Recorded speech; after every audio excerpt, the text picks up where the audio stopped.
ค่ะท่านผู้ชมไปหาเห็ดนะคะหาเห็ดเพาะหาเห็ดเพาะค่ะที่ดอนทอยน่ะบอกพี่กันดอกค่ะเดี๋ยวเขาสิไปตีกันเพราะว่ามันมีเห็ดคนหลายเลยคนหลายนะคะทีนี้ก็เลยเลี้ยงออกมาก็เลยเข้าป้าหน่อไม้ได้หน่อไม้หลายขนาดไปหาอยู่ดอนยาวนะบอกพี่กัดเดี๋ยวเขาไปตีกันเพราะว่าเห็ดหลายเราส่วนบ่เคยไปยักเทื่อไปรอบนี้บ่คือเก่าได้เห็ดเลยค่ะนี่นะเห็ดหน้าตาอย่างนี้นะคะเห็ดหน้าตามันจะเป็นอย่างนี้แหละค่ะเห็ดอันนี้เห็ดยูคานะคะนี่ยูคาหนุ่มยูคาค่ะนี่หนุ่มมาก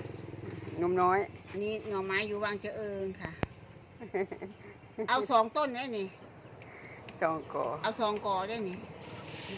มานขนาดนี้พี่หนามาหาเฮานี่หน้าตาเห็ดโดนทับหมดเลยคือพากันไปหาเห็ดเพาะไปได้เห็ดเพาะได้หน่อไม้เลยค่ะได้เห็ดเพาะมา2 หน่วยเอามาว่ามากินเนาะมาว่าเดี๋ยวดอกเห็ดเพาะได้เท่านี้เลยเห็ดเพาะเอามาว่ามากินเห็ดเพาะได้เท่านี้เลยเห็ดเพาะได้มากหน่อยไปหาคนนี้เพาะ2 ดอกบัดนี้วันได้มาเห็ดเพาะกินบักหวาบัดนี้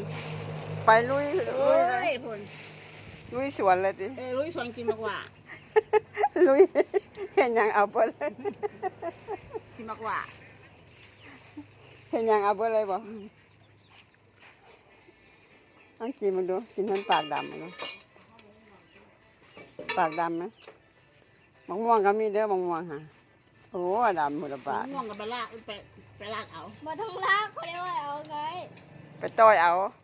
ไปแม่นเอาไปลาดไม่ได้ไปลากไปลาดเอา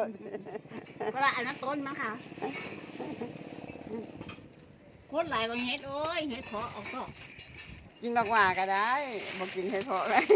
มากกว่าแซ่บกว่าเห็ดเพาะมันบ่แซ่บเห็ดเพาะก็แซ่บเอาเขียงมันนะเข้าอีกอันนี้คือหมักว่านะคะเดี๋ยวมะม่วงเอามะม่วงมาเนาะส้มมะม่วงพอนี่ได้ผู้ย่างมะม่วงก็เอาค่ะมะม่วงก็เอาอยู่ในป่าได้มะม่วงป่าอย่างนี้มะม่วงป่ามีเบิดอยู่ในหงอันคือในคลิปเดียวเลยเด็กกับหมูกระต่ายอันขางทางมาในน้ำจันนะคะขางทางมาเอาบักขุยาเบิดมีเบิดมักหวากันอยู่ขางทางมีมักม่วงมักหวาแล้วก็น้องไอ้ยังเฮ็ด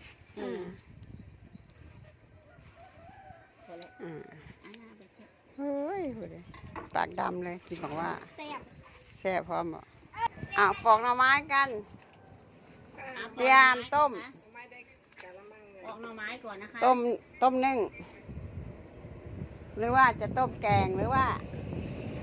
จะต้มก้อยหมกแล้วแต่มักต้มซุป